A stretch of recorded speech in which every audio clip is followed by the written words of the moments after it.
Wacha nimwalike Deputy Party Leader Simba Arati.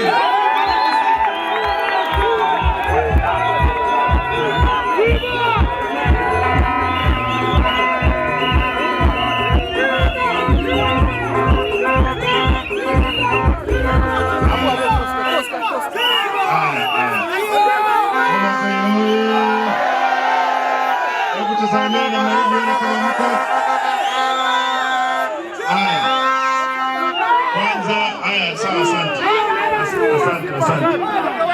Baba, nataka nitoe shukrani sana hapa Homa Bay kwa sababu ya baba kuhakikisha mama Gladys Wanga amekuwa chairperson wa chama chetu in Central and East Africa, kuwa mwenyekiti wa chama hiki. Mama Wanga, congratulations my sister. Tumekuja hapa hawa Jaluo, wacha nisalimieni ndiye moja. Wale ambao wamekuja hapa hawa Jaluo na Kisii ni watu wa moja, sisi tuko hapa pamoja. Mama Wanga, shikilia chama.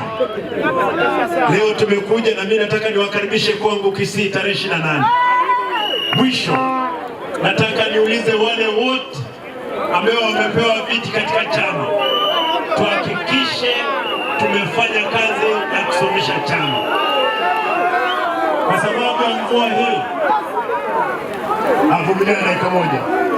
Kwa sababu ya mvua hii, mimi nataka niachie hapo niwaulize, tukae ngangari, tulinde chama cha ODM.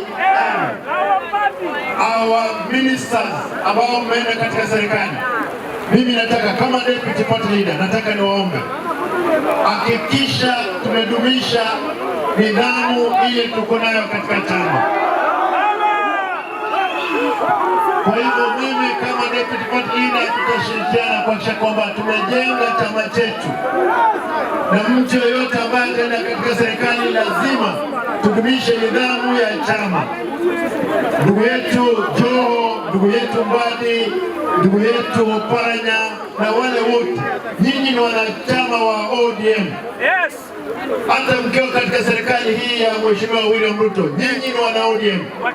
Na mimi kama kiongozi wenu nataka niwaambie, tunaangalia vizuri, tuhakikishe kwamba kazi imefanyika.